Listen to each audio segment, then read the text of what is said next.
All right, so this piece is titled 10 Toes Down.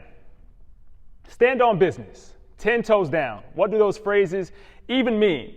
They are phrases that are commonly used today to reference someone or something holding firm and standing their ground when it comes to their values, morals, and principles. Stand on business is exactly what Dr. Martin Luther King Jr. did. He stood for the advancement of civil rights for people of color. He stood for Christian beliefs. He stood for nonviolent activism and nonviolent resistance. He stood when he preached. He stood when he spoke.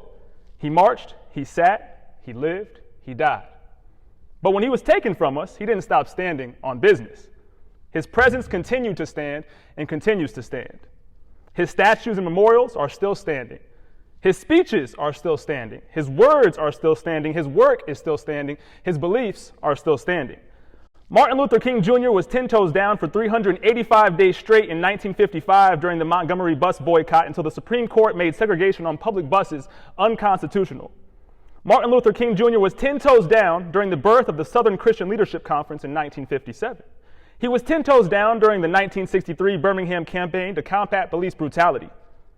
He was 10 toes down when he helped push for the Civil Rights Act of 1964. He won his Nobel Peace Prize in 1964 because he was 10 toes down. He was 10 toes down during his marches in Selma that prompted the 1965 Voting Rights Act. Martin Luther King Jr. was 10 toes down when he led the March on Washington for Jobs and Freedom on August 28, 1963. He was 10 toes down when he gave his I Have a Dream speech. Martin Luther King Jr. was 10 toes down when he began his journey at Morehouse College at just 15 years old and graduated at just 19 years old with his BA in sociology. He was 10 toes down all 29 times he was arrested. Martin Luther King Jr. was 10 toes down when he explained his opposition to the Vietnam War. He was 10 toes down when his passing spurred the passing of the Fair Housing Act of 1968. Martin Luther King Jr. was 10 toes down at all times. Post-civil rights movement is a joke.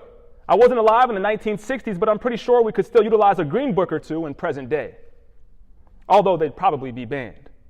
When individuals can't go for a run without being murdered, come on now, post-civil rights movement is a joke. Don't get comfortable. Just because we haven't seen a cop killing a person of color in the media within the last 24 hours doesn't mean we shouldn't be working. Do not let your guard down.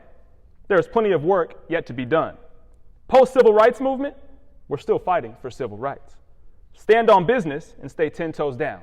Martin Luther King Jr. did.